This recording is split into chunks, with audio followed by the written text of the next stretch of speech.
Good evening, afternoon, morning, night, whenever you find it most convenient to listen to The Bonfire. I, as always, am Alan, the pole with a goal, and that goal is to learn how to crochet. I, for some reason, just picked it up over the spring break, and now I'm doing that. It's kind of fun. I'm joined, as always, by my co-hosts, Tim. You said co-host like there's plural. As far as I can tell, it's just me, unless like there's like we're counting like the Holy Ghost or something like that. I mean, it is the end of Holy Week, which, speaking of, happy Easter to those who celebrate, as well as happy Trans Visibility Day. Yeah, that'll be in the past by the time that you're listening to this, but hope that it was good for everyone that celebrates either of those things. And you just skipped over several stages of your life by just like skipping from like you could have gotten like a motorcycle or something like that, like some kind of like midlife crisis thing before going straight to crocheting. But no, you were just like, I'm just going to go right to the end. I have thought about the motorcycling, but I will say crocheting is a bit cheaper than motorcycling as of right now. So also significantly less likely to kill you. So there's that. That is true. All right, let's just, and I said plural host, as you can see. It is just us two. DJ is unable to make it. He is venturing off into no man's land. That is the Midwest. So ironically, he's closer to us than he normally is, but that makes him unable to podcast with us, even though we've got the internet. It doesn't make sense to either of us. It just is the way that the world works sometimes. That's true. I mean, for all we know, he might be on horseback and he has no access to the internet on technology or whatsoever. So that is a very DJ thing, honestly. I love the idea that he's like on horseback and like doing some like romance novel kind of stuff. Like that would be hilarious. Yeah, he and Hannah just got a new car, so it'd be very funny to be like, "Hey, we're going on a road trip on a horse." So no horse, but more that he got a whip. So therefore, that is more like DJ. All right, but the Bonfire isn't a show about DJ. It is about the fire, or what is left of the fire. Can we make it about DJ instead? That just seems like we'd all at be this point, it would again. be more fun. I feel like we'd all be more happier, and we could just talk about how funny and incredible a person DJ is. Alas, I feel like that's maybe an episode for another time. So, before we get into the clear and obvious, what we need to talk about, there is a little bit of news. As we mentioned in the last episode, literally like the evening before it happened, there was a vote, and the referees are no longer locked out, and they are back. I'm just so impressed by how professional the transition was when you said clear and obvious, and you made that in a reference, like a refereeing reference. Like that was just like top quality content. Thanks, Tim. Yeah, but I mean, we've now had a full slate of a full match day, as the league insists on calling it, of games. The games that I watched, the difference was like, I don't want to say it's like night and day, but it's certainly like, it's like noon versus like that like late part of dusk when you're like, oh yeah, we should probably put the lights on or something like that. Like it was a big difference in refereeing quality. Like the pacing of the matches was back. It's not that there were no mistakes or anything like that made this weekend, because I'm sure that there weren't any glaring ones that I saw in any of the games that I watched. I don't know if you caught much of this weekend, but I mean, it felt so much better than what we've seen. Yeah, pacing was the number one thing, because even when either VAR or some decisions were being made, either correct or incorrect, they just took so long. It's not just like the big decisions, like stuff like VAR took for like, I mean, we saw that with like one of like the penalty kicks that ultimately went against the Fire, like in the Montreal game, where like play went on forever and you're like, oh, they're not going to call that? Well, that's cool. Oh, wait, they're calling that? Like what? Like why now? But it's also the small stuff, just like the ball going out and the flag coming up and like them indicating who got to do the throw in at certain points. It took way longer. So luckily that's all in the past. We don't have to talk about it anymore. Hopefully ever. Hopefully. And yeah. And so we will reserve ourselves from talking about refereeing controversy for at least this one podcast. And maybe then we'll get back to normal. Amen, I say to that. And yeah, and hopefully MLS and the games will be a bit more. I want to say the pacing will be a bit more watchable in terms of watching MLS games. And speaking of watching MLS, there's been a bit of a change in MLS Extra Time. Do you want to let our audience know what this change is that should be brought to their attention? Yeah, so MLS Extra Time, for those that don't know, is a league-produced podcast that has been kind of a constant in what's really kind of been a shifting media landscape around the league over basically a decade. Like, it's been around for more than a decade. MLS Extra Time has changed formats as a podcast. It's been on the radio. It's been like on Sirius and stuff like that. It was on YouTube last season in a studio, like that, like very shiny Apple TV studio where like I can't believe they let people wear shoes. They took it off that studio this year and it was just like back to being a podcast, no video.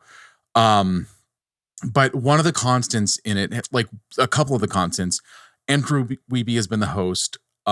He's known to many people, you know, either personally from like actually going to games at one stage of that version of the history of the podcast where he would go to games and meet with supporters and stuff like that beforehand. And another constant has been David Goss, who really provided a lot of the analysis and stuff like that around matches at different points. He's been a constant through format changes. They've added people, they've subtracted people, but he's been there the whole time. And because of some unknown format change, I mean, the first episode of Extra Time post Goss will be out by the time that you're listening to this, but he no longer is a part of the show going forward. And there was a very teary goodbye by Andrew Wiebe about it. We don't exactly know. I think we've gotten hints about what the new format is, where they've gone to it more or less being like a 1 or 2 person show versus before where it was a panel of 4 people or something like that. A 1 or 2 person show with a couple of segments talking about some of the games around the league. And then they like throw it to an interview that is kind of like pre-recorded or canned with, you know, I mean, with important figures from someone like somewhere in the league. Like it's been coaches and stuff like that. Like those have been good. But I certainly think that losing the panel format is something that is going to be lost at a time when I think that it's difficult, just given the number of teams, to follow some of the narratives around the league and to sort of feel connected to everything. Losing that, I think, is major. And I think that losing David Goss, who's really been a constant voice for a decade, it is a loss for the league. And it seems short-sighted in some ways by the league, just because he, I think, did, along with like Matt Doyle, who's been on Extra Time for a long time, did really appeal to the diehards. The people that really care, the people that will just like tune into a random match with like Real Salt Lake and some team they're playing because like they're home and that's what's on.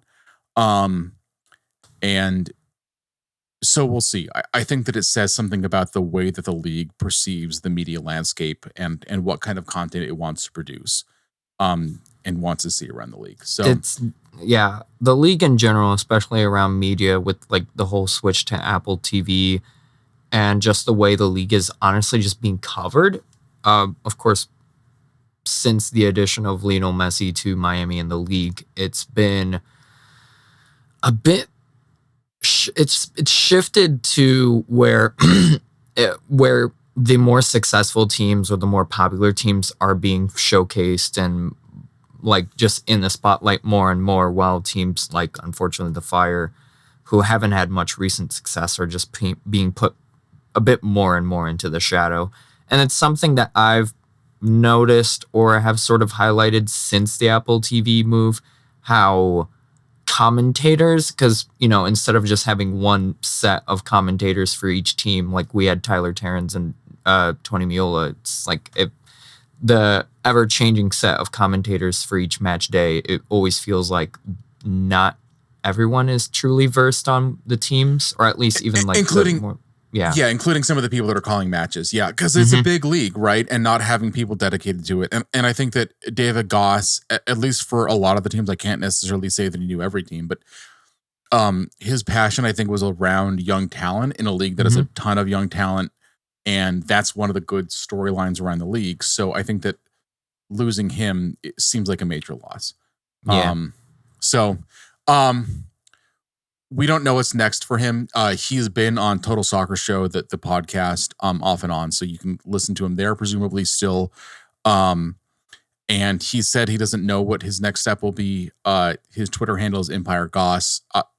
I would recommend following him because, again, he's a good voice, and I'm sure that he'll be doing some kind of content around the league that's worth listening to soon. Swinging. All right. I feel like it's time to talk about the game. From a low light to something that is just another low light. Yeah.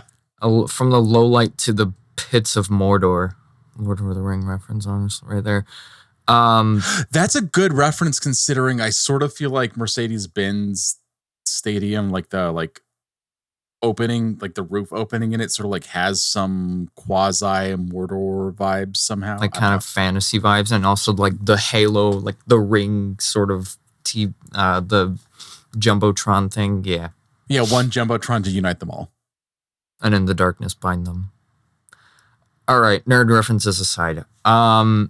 This was, I feel like, in the past few seasons since the Mansueto takeover, there has been at least one or two games where it's completely lopsided, and it always ends up with at least one fire player getting a red card. And I feel like we've just hit the mark just straight up this season. Like normally this would be somewhere around like middle or like at least a few games further down the line, but we've hit it here with the Fire suffering a 3-0 defeat at the hands of Atlanta United. Carlos Turan getting a red card in that game, which in his first start of the season, by the way. So Carlos Turan got the first start. Yeah, first start of the season. He's been out for injury. And, he's finally back. And the worst part is he had a good game. He was definitely one of the more brighter spots. He had a few last one-on-ones essentially with a charging attacker, and he managed to stop them fairly well. And then all of a sudden he just lost his composure or something like that. So and completely like it just is one of those, like there's no reason for him to do that. Like you see the angle of his foot. So one, it makes it clear how large Carlos Duran's feet are. And two, it makes it clear like he just stomped on a guy, like not his foot, like he stomped on a guy's calf. And his foot is roughly the size of, other human beings' calves, which is impressive in a way. But I mean, there no real attempt to get to the ball. And I can blame Turan for it to like a certain extent, but at the same time, I don't know. Like, I don't know how you feel about this. Like you pointed out, like, he had a pretty solid game overall. He had a number of clearances. He had played like Georgios Giakoumakis, who's one of the best strikers in the league, pretty well throughout the match. I mean, it wasn't the Fire's match. Like the play was mostly in the Fire's half. He had done a good job of marking him and reducing the threat, not eliminating it, because like you can't really do that like as like one player. But I kind of think that part of the reason behind the red card is just you can only do that for so long before frustration kicks in, before the sense of futility kicks in, and before you'll make a mistake. And I think that's sort of what happened here. Yeah. And he's not the only one who has sort of switched off at one point. I feel like another name that can be sort of thrown out there in terms of all of a sudden switching off was Rafa Schihos. In the first two goals, essentially the runway, as one of the commentators on Apple TV said, when Atlanta would just go into the attack, it felt like he just shut down right before that final pass into the back of the net for Atlanta. I don't know if this is just kind of the day that we're having, but did we even mention the final score? We did. 3-0. Okay. 3-0. So yeah. And like that, just Schihos was not really present for that goal. No. And I mean, like, just, again, I don't know if it's temporary. I don't know if it's permanent, but it does really feel like, at least for the time being, he's lost a step. And hopefully it's a step he gets back. But as it stands now, I mean, a couple of games ago, it felt like there should have been changes maybe in the center back pairing. Rafa had, I thought, started to perform better. So I'm not like, I thought that it was Toby Salquist who was still kind of struggling. Mm-hmm. I thought they both had a decent game last game. I thought they had done enough to sort of like stay as starters. Not that I necessarily was complaining about seeing Tehran start, because I mean, again, it's not like anything was perfect, but when you have a shift at your center back pairing and one of the guys you bring in gets a red and the other sort of like leads to the goal that sort of got Atlanta started. I mean, it does make you kind of wonder, like, are we making the right choices here? Yeah. And speaking of right choices, Frankie Klopas, man who is making these choices, I don't want to say he's in the hot seat, but a lot of fans are looking towards it. You've mentioned this, Tim, on Twitter, that Frankie Klopas's points per game record is now lower, even though it's just slightly lower. It is now lower than Ezra Hendrickson around the same time he got the boot. Yeah, I mean, you need several digits past, like, you need the 0.01 digit level, so like the 100th level of digits to see the difference between them, because they're both at like basically like a 1.1 points per game, like 1.13 points per game. So you need the thousands. But Ezra was dismissed after 44 matches.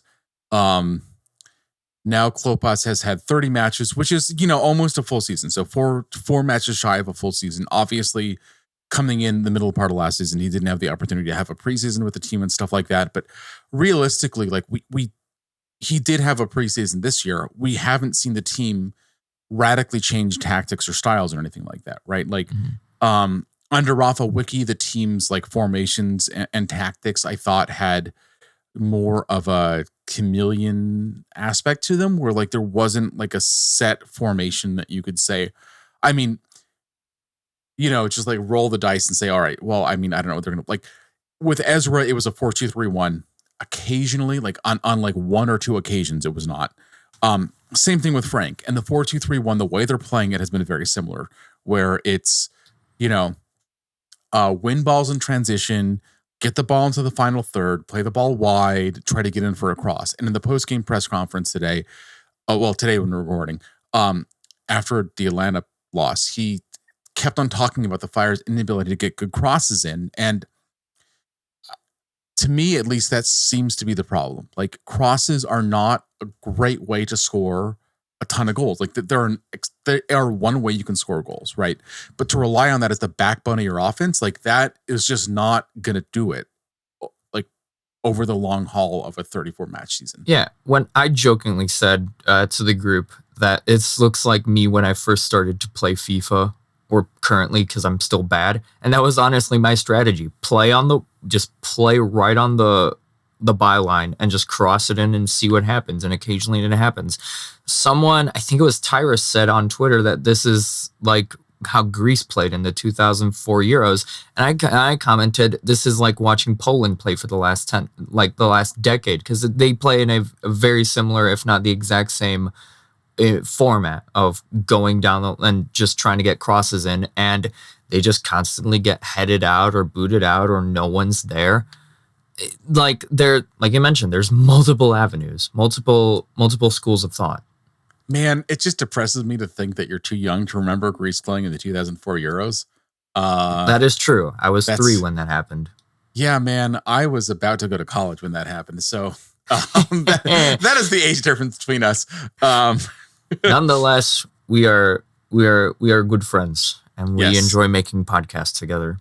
We do. And hopefully there's brighter days ahead than this. But yeah, I mean, that is the way that Greece won. I mean, it was those sort of tactics that won Euro 2004 for them, which was amazing when it worked, because that's not what people expected. And Greece had not won a single match at a major tournament in their entire national team's history, and then went on to win a tournament. It's phenomenal that happened for them, but that's not what has been happening for the Fire. It's been too predictable. The offensive production has not really been there. And the number of times that the ball gets in the final third And you can see guys that are either completely standing or moving at a walking pace in the final third. Like, that's a problem. And that's been a problem not just under Frank Klopas. That was a problem under Ezra Hendrickson as well.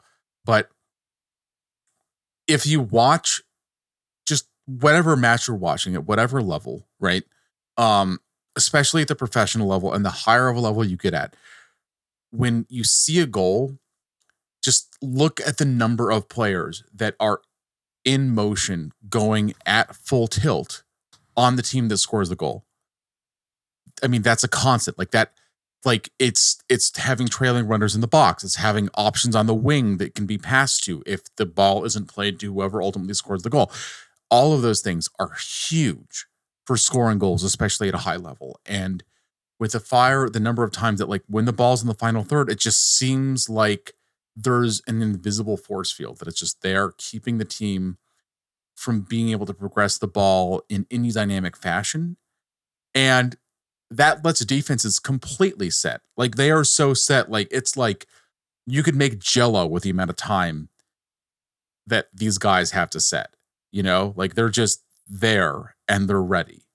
And the Fire have a lot of good players that have attacking talent, but not so many that we're going to completely overwhelm a set, competent MLS level defense when we're trying to get in the final third like that. Or any level defense. You mentioned Jell-O, and that's exactly how it feels like they're trying to move into that final third. There was like one moment where Fabian Harbers made a run into like near outside the penalty box, and then he sort of like retreats back, he slows down, and one of the commentators was like, this is exactly what the problem is. They slow it down and they try like passing it around the box or something like that, or like possibly like playing it through the Jell-O. But like you say, against an MLS defense like this, it's not going to happen. And it, for the most part, would usually get booted out. And then that's when Atlanta would go on the counterattack, or they would move quick. You'd mentioned players in motion. And I'm pretty sure for the first Giacomakis goal, there were at least 3-4 players in motion. While it felt like even with the Fire sort of tracking back in order to compete with that, it just wasn't as fast. Yeah. It was Jell-O versus water, essentially. Yeah, and one was flowing. Right, that's a good way of putting it. One was flowing, the other one was not. Mm-hmm. Free my man Hugo Kuipers, essentially. It's another match where like he didn't have good service. Yeah, and that's the word that was thrown out so many times. And they mentioned how Giacomakis, I feel like I'm always saying his name differently, and they're great words. It's all right. There's a lot of vowels. There's a lot of letters in there. I don't think Frank Klopas listens to this podcast. I hope that he doesn't after the kind of conversation we've been having, because it's been depressing, I think, for everyone. It would be depressing for Frank. But yeah, like saying anything it was mentioned that Giacomakis, that he gets goals and he is a very good striker, but that's because of the service he gets, and he does get help when, I don't know, I feel like if we had Hugo Kuipers instead of Robert Beric, I feel like he would have like scored either the same amount or even more. He's definitely a better striker than Robert Beric was. Yes. Right? But like even in that system that sort of Rafa Wiki had with Robert Beric, he was able to score some goals. And he's like the only Fire player in the new era to score double digits, or has that changed since? No, that's still him. Yep. That's still him. And I don't like, it feels like, and I know a lot of fans are frustrated, and we're sort of like, of course, playing the blame game right now. Like Men in Red 97 put out a poll on Twitter asking who's to blame right now, and majority, about 57-58% of voters, around I think 300-400 people, said that the coach is to blame. And there have been people that said that's not really the case. There are people that are saying, no, I think that is the case. It seems disappointing that every time we feel like we have a piece in the puzzle, it just feels like the table just gets flipped, or the table gets rotated in a way that all of a sudden the puzzle pieces just fall apart. And especially with, Hugo Kuipers coming in because, we needed a striker who can score goals. We have that. Or with like Kellen Acosta, someone who can complement like Gaston Jimenez in the double pivot. We got that. It just feels like every time we get like a puzzle, like pieces in that piece, something doesn't. By the way, I think that Acosta had another like fairly strong game. No, both him and Jimenez had a strong game, especially in the beginning of the second half. You had moments where both Acosta and Jimenez would like snuff the ball from Atlanta and create something going into that final or like push into that final third.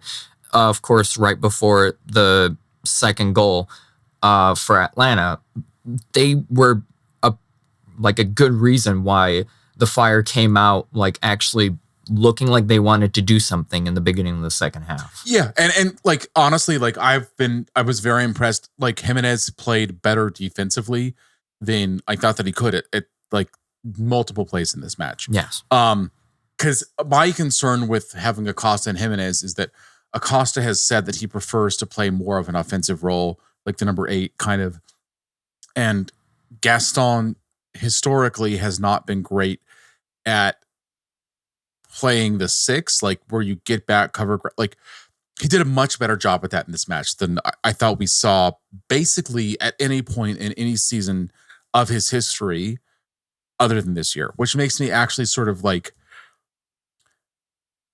I'm not going to rewrite history on this, but it does make me wonder if some of the shortfall that we've attributed to Gaston Jimenez is possibly because he believes that his partner in the defensive midfield and or like there were issues in the back line or elsewhere that he had to cover for, and he was just trying to do what he could to make up for deficiencies elsewhere and possibly overcommitting or just at certain points late in the season, maybe even giving up. But like, not really giving up. I don't think that's been the default MO of him. The defensive performance today was strong, and it's something that I don't remember seeing from him consistently in the past. And that again makes me think that like, if he believes he's got a competent partner in the defensive midfield pairing, would we have seen different play? And like, because I say that because how many games have we seen Gaston Jimenez and Fede Navarro start together, and now Fede Navarro is, basically not a factor in the team. Like we don't expect him to come off the bench. We don't expect like him starting would be crazy right at this point. Like it would be a surprise. Like it would be something we'd talk about. So that does make me wonder again, like, does he like, was the issue more that Gaston Jimenez didn't have a good partner more than it was something about him? Who knows? That's maybe, maybe someone does know, whether it's him or someone in the locker room, including Frankie Klopas. But you did mention also, and I want to bring this back for a second. Of course. So Fabian Herber's second time that he started with the armband, he's had the armband at other points in Fire history, but it was always something that he received, when somebody was subbed off. And again, like you said, he had a strong performance. I agree with that. Like, I don't think that there's like, I mean, obviously in a game where you don't score any goals, we're not going to be talking about a bunch of highlights, and we're also not, of course, we're going to have to mention his usual yellow card. This is, this customary. The guy customary. The guy likes yellow enough where you just sort of wonder, like, what did he get it for this time? He got it for an argument, according to SofaScore. But I don't know. Which again brings me to like, remember last year there was the Rafa Chijos red that was called back that ended up still keeping him out of match in the long run because it led to a mass confrontation. That does make me think that part of the frustration we're seeing from some players that have played well in matches is that they are trying to do too much. Mm-hmm. And when you don't, which I don't know who it is. I don't know. I'm not trying to point fingers at anyone, but it seems like players that are trying to do too much to cover for deficiencies they see or feel elsewhere. And that's why you get cards like that. Like, I'm not going to say this exactly like I said before, like why Tehran got the red either. But I mean, he had a pretty decent game, but he was very busy for a very long time. And then to get a red card like that in the 83rd minute, it just makes me wonder, like in his first start of the year when he really hadn't been playing that much, it makes me wonder, like, is it fatigue? Is it just frustration from doing so much over the match? I mean, I don't know. I wouldn't be surprised if it's frustration. This was just an overall very frustrating game for the Fire. It was frustrating for a lot of people to just watch and just really, I want to say endure, really. Even from the very beginning, when just listening to the commentators, I commented like I would have thought that this is an Atlanta broadcast, or at least Tiago Almada Giacomaki's podcast or something like that. And like at one point they showed the bench and they were like, they showed the benches and they were like, oh, there's someone who knows the struggles of the Fire because he was a part of it, Dax McCarty. And I was like, leave my guy alone. Like the first Fire player I actually got to meet and everything like that. And I'm like, come on. Yeah. It was, yeah.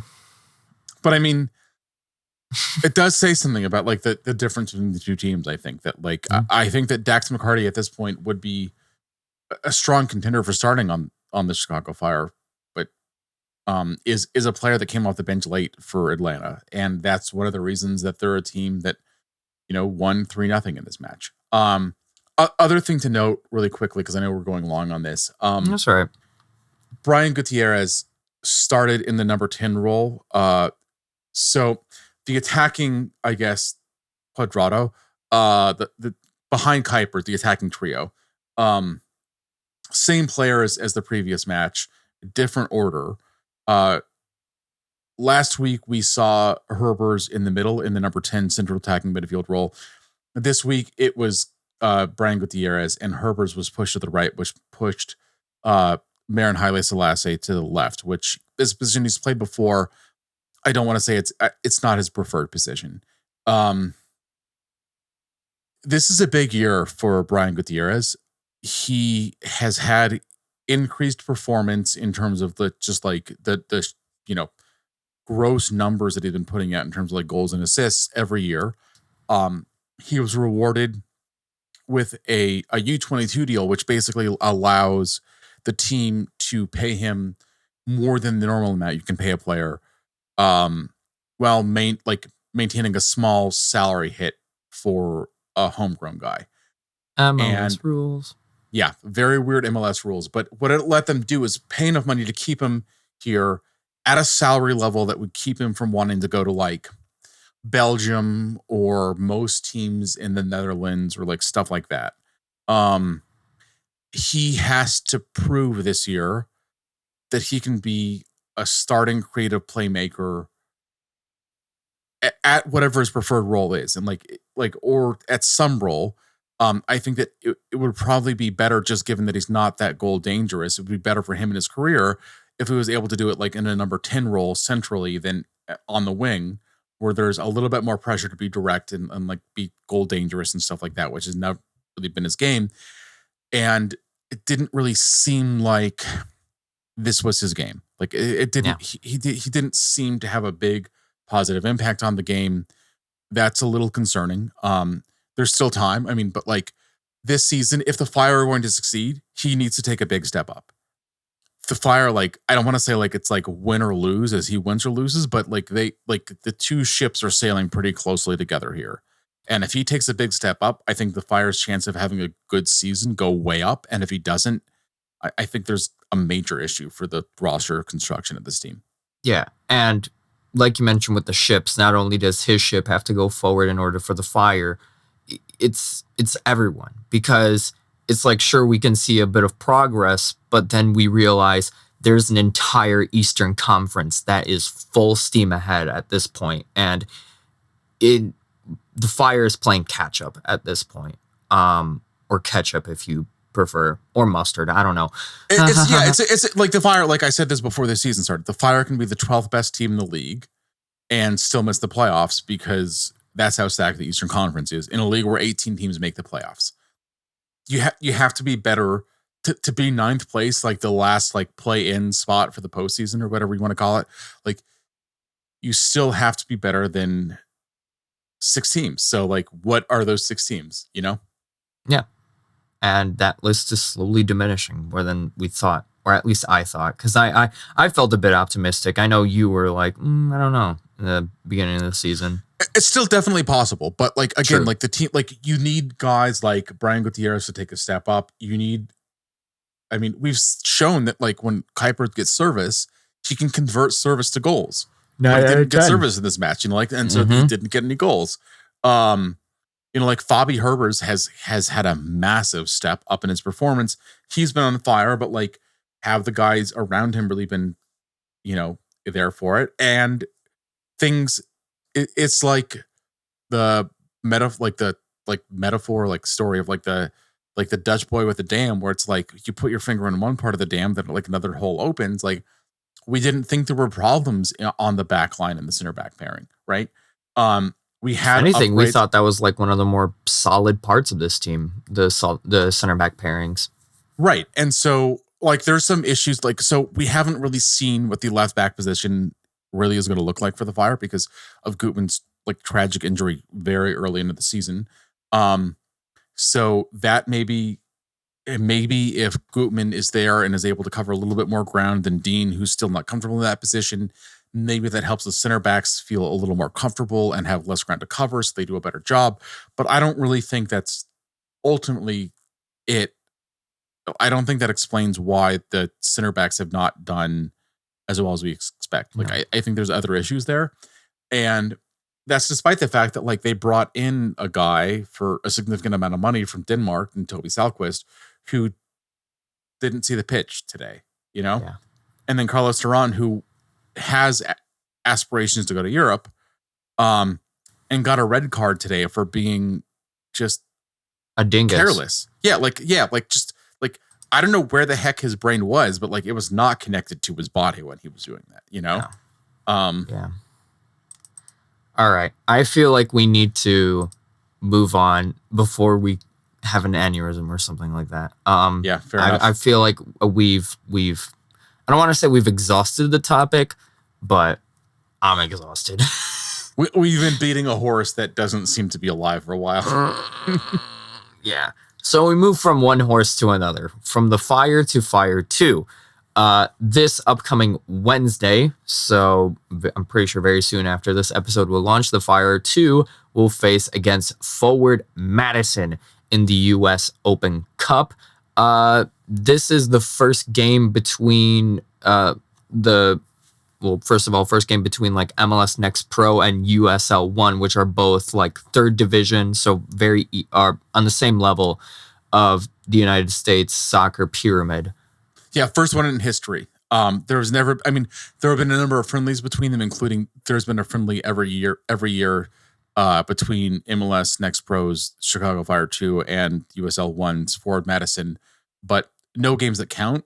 And like a lot of the friendlies, like especially at that level, like we're talking like, 11 guys change between the first half and the second. So like it's not like you're seeing like the teams are competing, but like it's not exactly like you're just competing to win, right? Like and some of those games are behind closed doors anyways. Yeah, right. A number have been, and like at that level, like a lot wouldn't be broadcast anyways. So true. But now it is.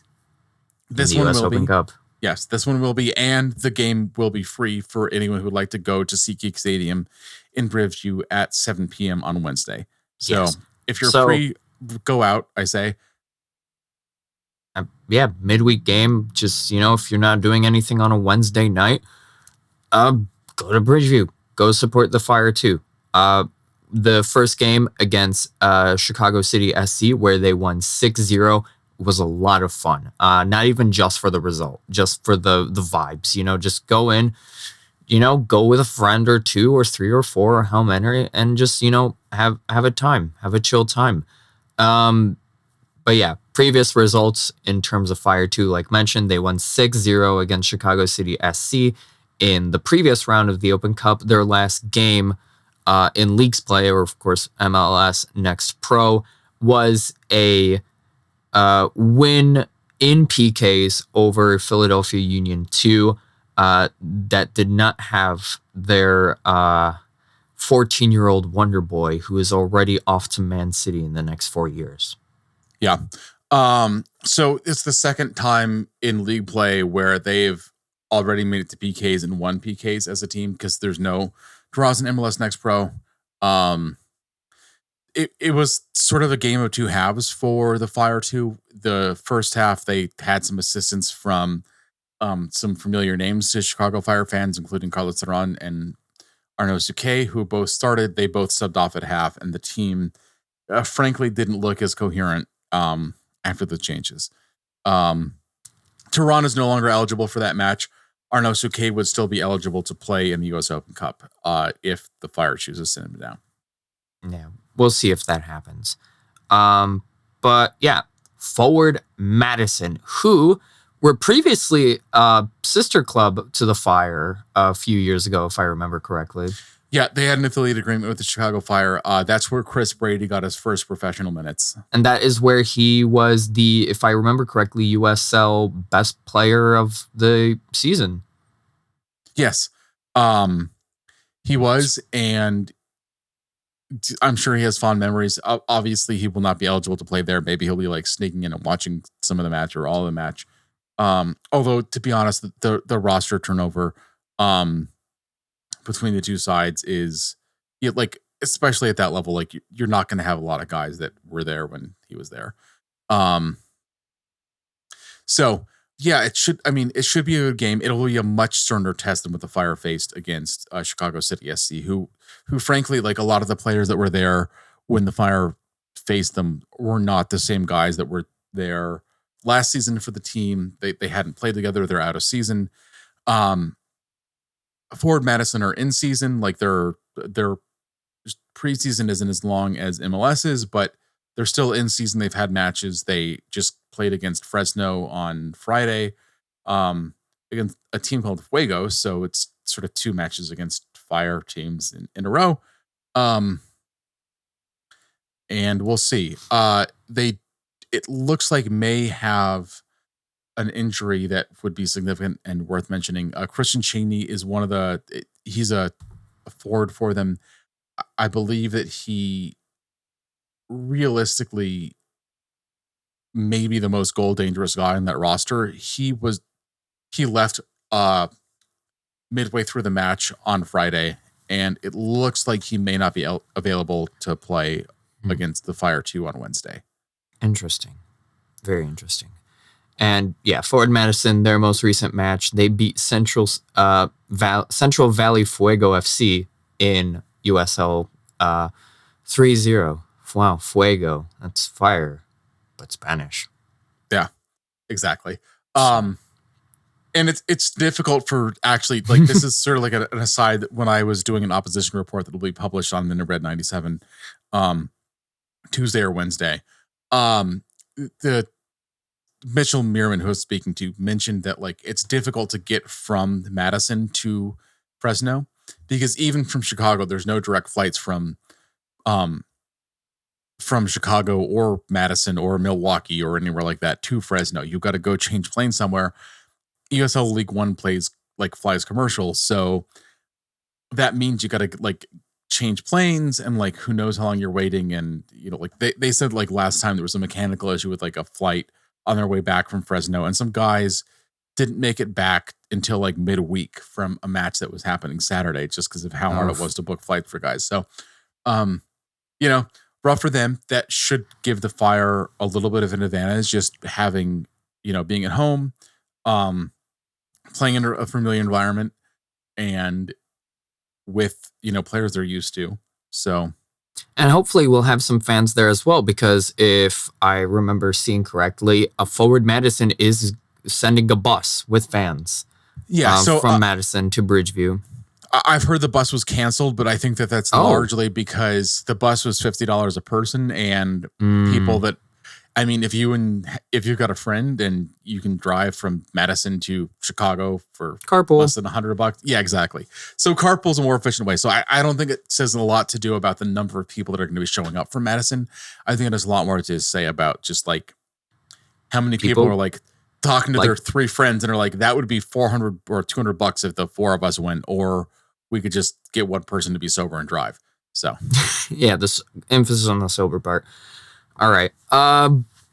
Do we have any score predictions for this game, Mr. Tim? Honestly, I'm not really sure I really want to do that, but Sure. I feel like it's going to be a close match. I mean, so Forward Madison have won all 3 of the preseason matches. That's not regular season. Their age is just like literally it's like a boys versus men sort of thing with a lot of these things. Like the number of Fire goal scorers for the first Open Cup match that were 15 or 16 versus like the number of Forward Madison players that are like 28, 29, right? So we're dealing with different things. Now, I mean, there's guys like, Harold Osorio for the Chicago Fire too, who came in on an expensive transfer fee the transfer fee that brought Osorio to the Fire 2 would pay for Forward Madison's roster for several years, right? So there's a talent gap. Now, having said that, like Forward Madison did decide to spend a lot more on their roster in the offseason, and they've got a good League One roster. So I'm going to say it's a close match. I think the Fire 2 can probably win it out. That's assuming that they will have some reinforcements from the first Fire team. So, presumably on the back line, maybe even Fede Navarro and Arnosuke. I think that like that kind of defensive stability and just experienced top flight professionals could easily tip the balance. Mm-hmm. So I'd say like maybe like 3-2, 2-1 or something like that for Fire 2.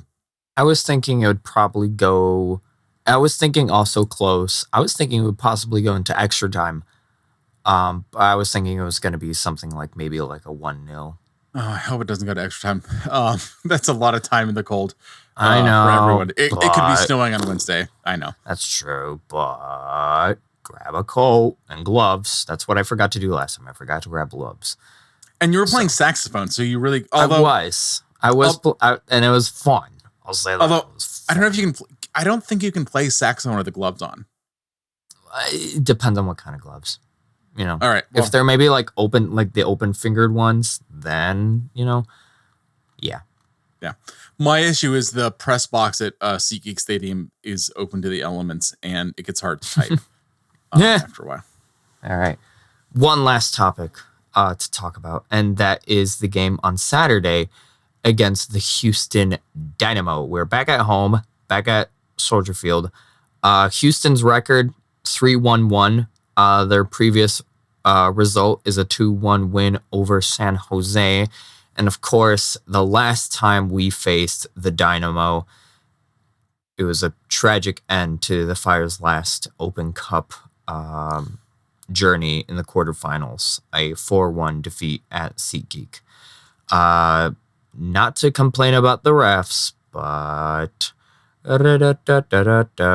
It's certainly a match where there is no VAR at that stage of the Open Cup last year or this year, and I feel like it's one of those matches where a lot of people think that if there had been, it could potentially be a different outcome on top of a few other things. So, yeah. I mean, it's a match that it felt like it was winnable for the Fire for a while, and then it felt like it was completely unwinnable for a while in the second half. But I mean, vengeance is a powerful motivator.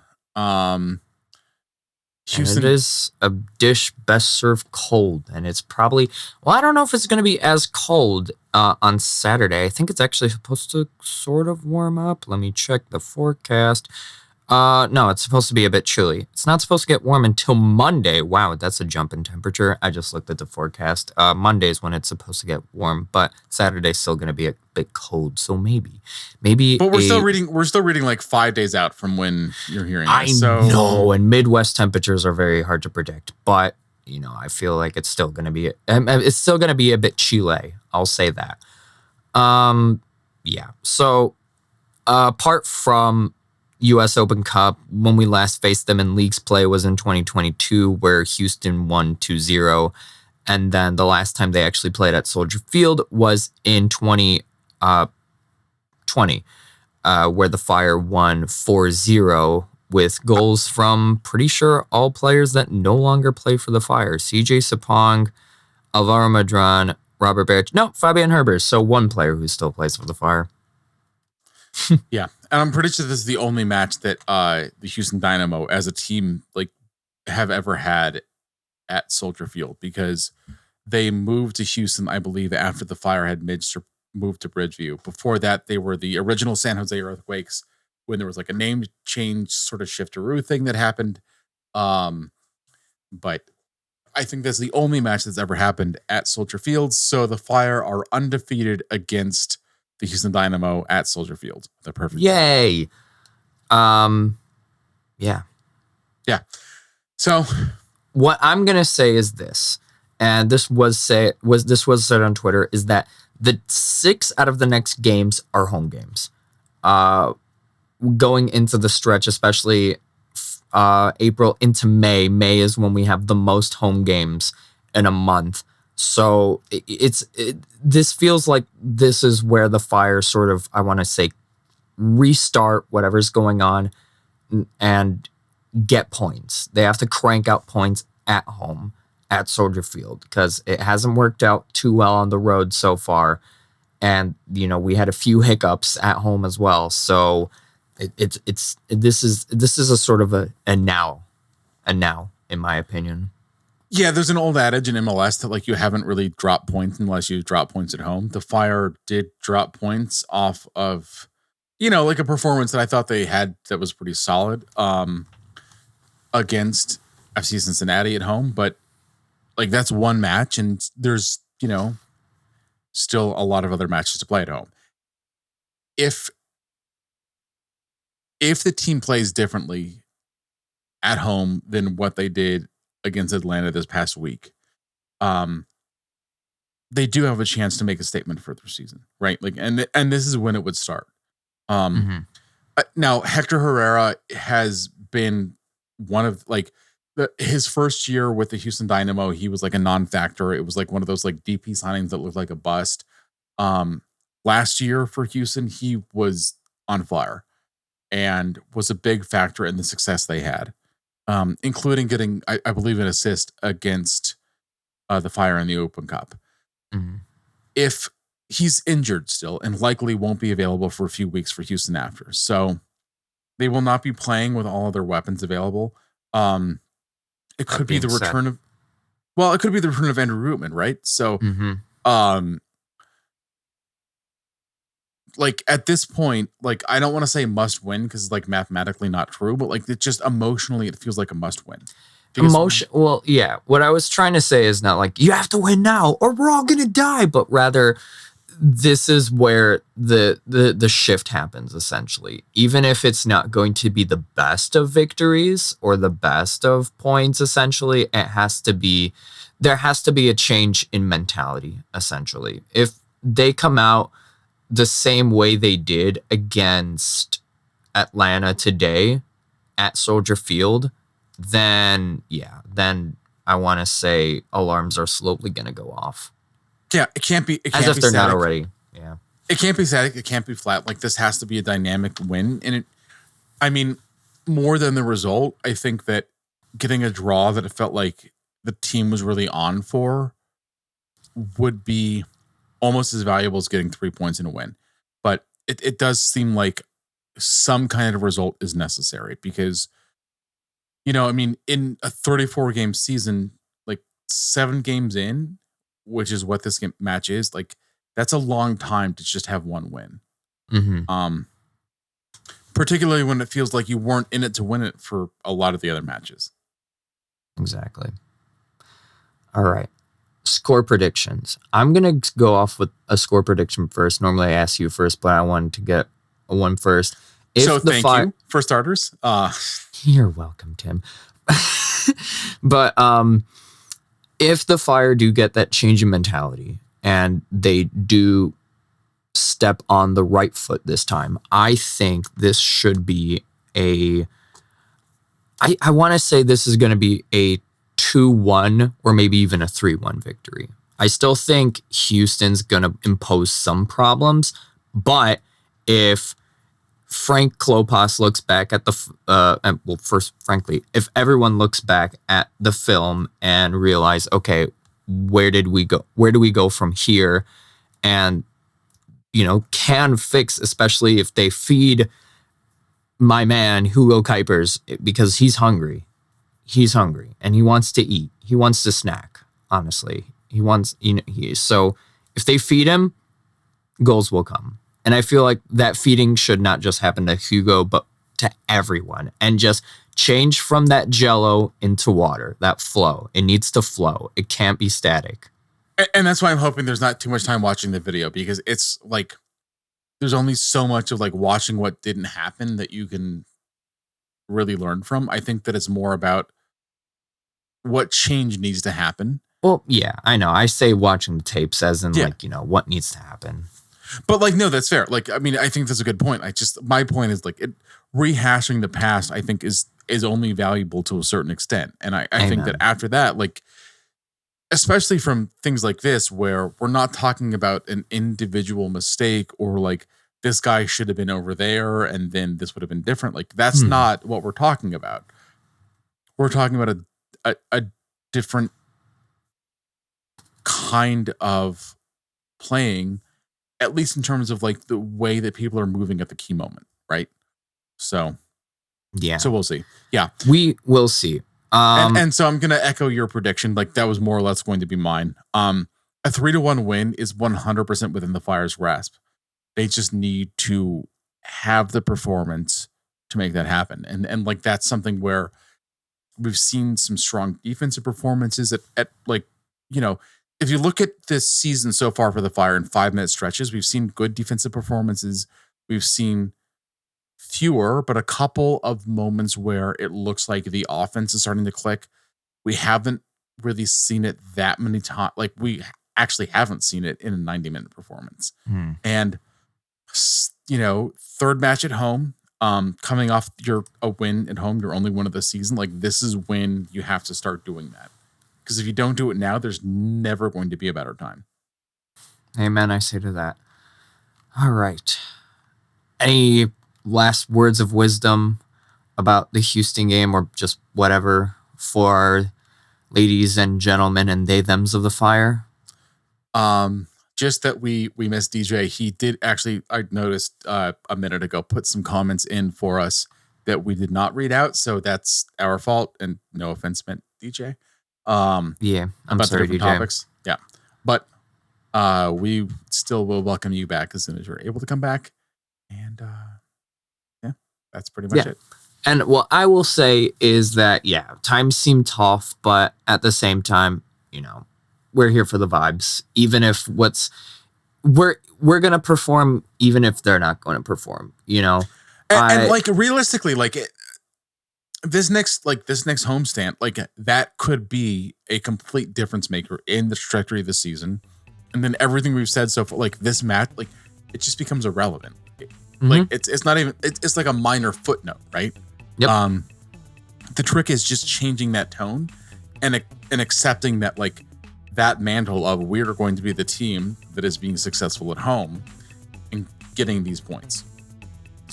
Amen, I say to that. Well, ladies and gentlemen and they thems of the Fire, thank you for listening to this edition of the Bonfire. Even though we're not as cheerful because of said results, we're glad that you're here and that you stuck it through.